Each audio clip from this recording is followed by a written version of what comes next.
ശരവണ ഭവനിൽ നിന്ന് നമുക്ക് കിട്ടുന്ന സാമ്പാറിൻ്റെ റെസിപ്പി നോക്കിയാലോ.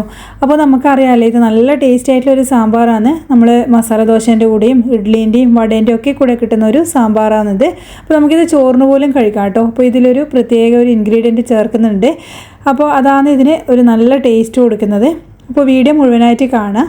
അപ്പോൾ സാമ്പാറൊക്കെ ഉണ്ടാക്കി കഴിഞ്ഞ് ലാസ്റ്റോട്ടാട്ടോ നമ്മൾ ആ ഒരു ഇൻഗ്രീഡിയൻറ്റ് ചേർക്കുന്നത്. അപ്പോൾ റെസിപ്പിയിലേക്ക് കിടക്കാം. അപ്പോൾ നമ്മൾ സാമ്പാർ ഉണ്ടാക്കാൻ വേണ്ടിയിട്ട് ഞാനിവിടെ ഒരു അരക്കപ്പ് തുവര പരിപ്പാട്ടോ എടുത്തിരിക്കുന്നത്. അപ്പോൾ ഞാനിത് രാവിലെ ഉണ്ടാക്കുന്നത്, അതുകൊണ്ട് തന്നെ തലേന്ന് രാത്രി ഒന്ന് കുതിർത്ത് വെച്ചാണ്. അപ്പോൾ കുതിർത്ത് വെച്ചിട്ട് നമ്മളിതുപോലെ സാമ്പാർ ഉണ്ടാക്കി കഴിഞ്ഞാൽ നമ്മളെ പരിപ്പ് നല്ല പോലെ വെന്ത് കിട്ടും. അപ്പോൾ അതുകൊണ്ട് കുതിർത്തിട്ട് ഒന്ന് നിങ്ങൾ വേവിക്കാൻ വേണ്ടിയിട്ടൊന്ന് ശ്രദ്ധിക്കുക. അപ്പോൾ നല്ലപോലെ കഴുകിയെടുത്തതിന് ശേഷം നമ്മളൊരു കുക്കറിലേക്ക് ഇട്ട് കൊടുത്തിട്ടുണ്ട്. അതിലേക്ക് ഒരു 1-2 വെളുത്തുള്ളി, അതുപോലെ ഒരു 1-2 പച്ചമുളകും കൂടിയും ചേർത്ത് കൊടുക്കുന്നുണ്ട്. പിന്നെ ഒരു വലിയ നല്ല പഴുത്ത തക്കാളിയാണ് കേട്ടോ എടുക്കുന്നത്. അപ്പോൾ തക്കാളി ഇങ്ങനെയൊക്കെ നല്ലപോലെ കഴുകിയിട്ട് ഇതുപോലെ വേണമെങ്കിൽ ഇട്ട് കൊടുക്കാം, അല്ലെങ്കിൽ ഇതുപോലെ ഒന്ന് കഷ്ണങ്ങളാക്കിയിട്ട് ഇട്ട് കൊടുക്കാം. പിന്നെ നമ്മളതിലേക്ക് കുറച്ച് കറിവേപ്പിൻ്റെ ഇതെല്ലാം കൂടിയും ഇട്ട് കൊടുക്കുന്നുണ്ട്.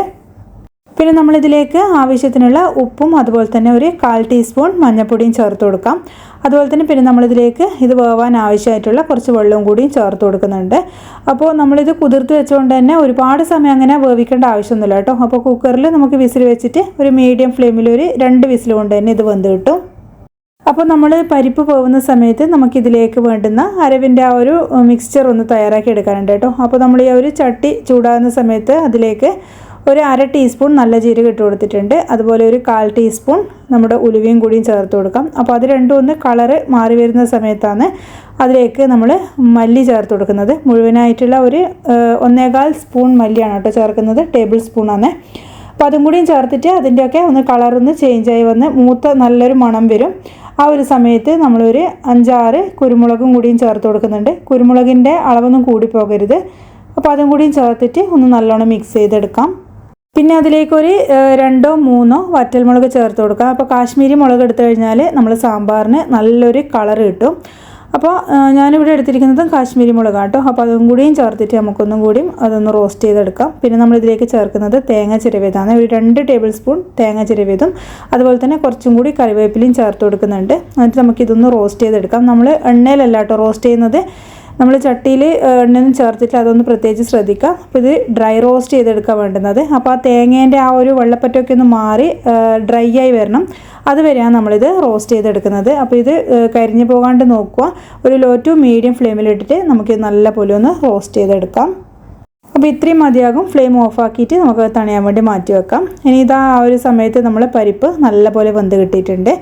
അപ്പോൾ നിങ്ങൾ കണ്ടില്ലേ, എല്ലാം നല്ലോണം വെന്തുടഞ്ഞിട്ടുണ്ട്. ഇതുപോലെ ഉണ്ടാകും കേട്ടോ. അപ്പോൾ പരിപ്പിൻ്റെ കഷ്ണങ്ങളൊന്നും അങ്ങനെ കാണാൻ കിട്ടൂല, അതുപോലെ തക്കാളിൻ്റെ കഷ്ണങ്ങളും അങ്ങനെ കാണാനൊന്നും കിട്ടൂല. അപ്പോൾ നല്ലപോലെ വെന്തുടഞ്ഞിട്ടുണ്ടാവും. അതുകൊണ്ടാണ് ഞാനിത് നിങ്ങൾ കുതിർത്ത് വെച്ചിട്ട് ചെയ്യണമെന്ന് പറയുന്നത്. ഇനി നമുക്കിത് നല്ലപോലെ ഒന്ന് ഉടച്ചു കൊടുക്കാം. അപ്പോൾ ശരവണ ഭവനിൽ നിന്നൊക്കെ കിട്ടുന്ന സാമ്പാറിന് ഒരു പ്രത്യേക രുചി തന്നെയാണ് അല്ലേ. നമ്മൾ വെറുതെ സ്പൂൺ വെച്ചിട്ട് കോരി കഴിക്കുകയും ചെയ്യും. അപ്പോൾ വെറുതെ കഴിക്കാനും നല്ല ടേസ്റ്റ് തന്നെയാണ്. ഇപ്പോൾ നമ്മളതൊന്ന് നല്ലപോലെ മിക്സ് ചെയ്തതിന് ശേഷം നമുക്കിനി ഈ ഒരു നമ്മൾ മിക്സ് നല്ലപോലെ ഒന്ന് തണുത്ത് കിട്ടിയിട്ടുണ്ട്. അതൊന്ന് നമുക്ക് മിക്സിൻ്റെ ജാറിലിട്ടിട്ടൊന്ന് അരച്ചെടുക്കണം. അപ്പോൾ ഇതാ നമ്മൾ മിക്സിൻ്റെ ജാറിലേക്ക് മാറ്റി കൊടുക്കുന്നുണ്ട്. അപ്പോൾ അത്രയൊന്നും അരക്കാനില്ല, അതുകൊണ്ട് നമ്മൾ ചെറിയ മിക്സിൻ്റെ ജാറിലേക്കാട്ടോ മാറ്റി കൊടുക്കുന്നത്.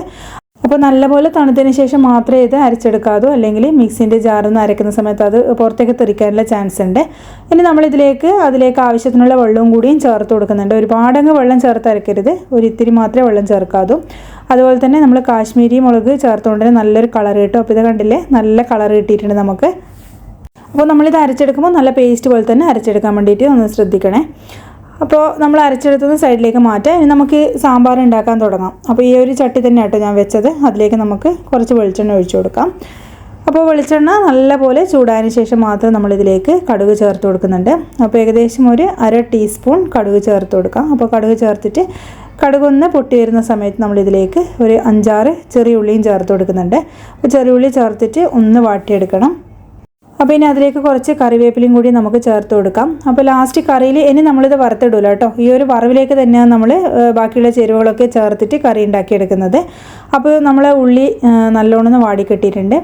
ഇനി അതിലേക്ക് നമ്മൾ ചേർക്കുന്നത് നേരത്തെ വേവിച്ച് കൊണ്ടുവന്ന പരിപ്പാണ്. അപ്പോൾ പരിപ്പ് എന്തായാലും നമ്മൾ ഒരു 1/2 കപ്പോളം തന്നെ എടുക്കണം കേട്ടോ, എന്നാൽ മാത്രമേ കറി നല്ല കൊഴുപ്പ് കിട്ടുള്ളൂ. അപ്പോൾ ഒരുപാട് അളവിൽ ഇത് ഉണ്ടാകും കേട്ടോ, ക്വാണ്ടിറ്റി ഉണ്ടാകും. അപ്പോൾ രാവിലെ കഴിച്ചാൽ നമുക്ക് ഉച്ചക്കേക്കും രാത്രിയേക്കും ഒക്കെ ഉണ്ടാകും.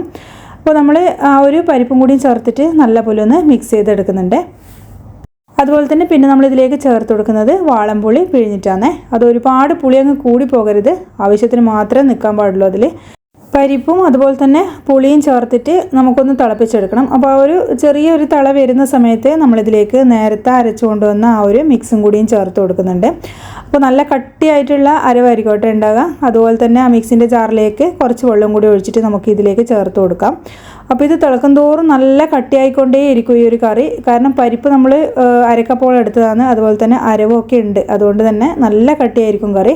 അപ്പോൾ അത്യാവശ്യത്തിന് ലൂസായിട്ടുള്ള സാമ്പാറായിരിക്കും ഉണ്ടാവുക. നമ്മൾ ടിഫിൻ സാമ്പാർ നിങ്ങൾ കണ്ടിട്ടുണ്ടാവുമല്ലോ, ടിഫിൻ സാമ്പാർ പോലെ തന്നെ ഉണ്ടാവുക. അപ്പോൾ അതുകൊണ്ട് ഇപ്പോൾ തന്നെ നമ്മൾ ആ ഒരു വെള്ളമൊക്കെ ഒഴിച്ചിട്ട് ആ ഒരു കൺസിസ്റ്റൻസി അഡ്ജസ്റ്റ് ചെയ്തെടുക്കണം. എന്നാൽ മാത്രമേ നമുക്ക് നല്ല കറക്റ്റായിട്ട് ആ ഒരു ടേസ്റ്റ് തന്നെ നമുക്ക് ഉണ്ടാക്കിയെടുക്കാൻ പറ്റുള്ളൂ. അപ്പോൾ ഈ ഒരു സമയം തിള വരുന്ന സമയം നമ്മളിതിലേക്ക് കുറച്ചും കൂടി ഉപ്പ് ചേർത്ത് കൊടുക്കുന്നുണ്ട്.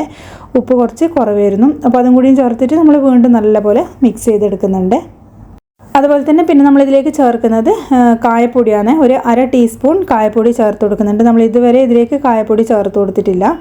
അപ്പോൾ അതും കൂടിയും ചേർത്തിട്ട് വീണ്ടും ഒന്ന് മിക്സ് ചെയ്തെടുക്കുന്നുണ്ട്. പിന്നെ നമ്മൾ ഇതിലേക്ക് ചേർക്കുന്നത് മല്ലിച്ചപ്പാണ്. അപ്പോൾ മല്ലിച്ചപ്പൊന്നും ഒരിക്കലും സ്കിപ്പ് ചെയ്യരുത്. അപ്പോൾ ഇതൊക്കെയാണ് ഇതിൻ്റെ ആ ഒരു പ്രത്യേക ടേസ്റ്റ് കൊടുക്കുന്നത്. അപ്പോൾ നല്ലപോലെ തിളച്ചിട്ട് ആ ഒരു വാങ്ങാനാവുന്ന സമയത്ത് മാത്രമാണ് കേട്ടോ ഇത് ചേർത്ത് കൊടുക്കുന്നത്. ഇനി ഇതിലേക്ക് ചേർക്കുന്ന നമ്മളൊരു സ്പെഷ്യൽ ഇൻഗ്രീഡിയൻ്റ് എന്ന് പറയുന്നത് പശു നെയ്യ് കേട്ടോ. അത് 1 ടീസ്പൂൺ ചേർത്ത് കൊടുക്കുക. ഇതാണ് ആ ഒരു ടേസ്റ്റ്, നമ്മളെ ആ ഒരു ശരവണ ഭവനിൽ കിട്ടുന്ന ആ സാമ്പാറിൻ്റെ ടേസ്റ്റിൻ്റെ രഹസ്യം എന്ന് പറയുന്നതിന് ഇതാണ്. അപ്പോൾ ലാസ്റ്റ് തൊട്ട് നമ്മൾ ചേർത്ത് കൊടുക്കുന്നത് പശു നെയ്യാണ്.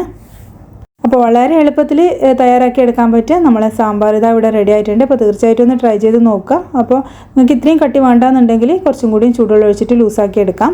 ഇനിയിപ്പോൾ ചട്ടിയിൽ നിന്ന് തന്നെ കുറച്ചും കൂടിയും കഴിയുമ്പോൾ ഇതൊന്ന് കുറച്ചും കൂടിയും കട്ടിയാകുക.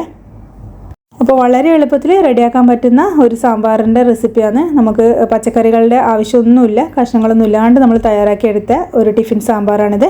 അപ്പോൾ ഇഡ്ലിക്കും ദോശക്കും ചോറിനൊക്കെ നല്ല അടിപൊളി കോമ്പിനേഷനാണ്. അപ്പോൾ തയ്യാറാക്കി നോക്കിയിട്ട് ഫീഡ്ബാക്ക് പറയാൻ മറക്കരുത്. ചാനൽ ആദ്യമായിട്ട് കാണുന്നവരാണെങ്കിൽ വീഡിയോ ലൈക്ക് ചെയ്യാനും ഷെയർ ചെയ്യാനും സബ്സ്ക്രൈബ് ചെയ്യാനും മറക്കരുത്. താങ്ക്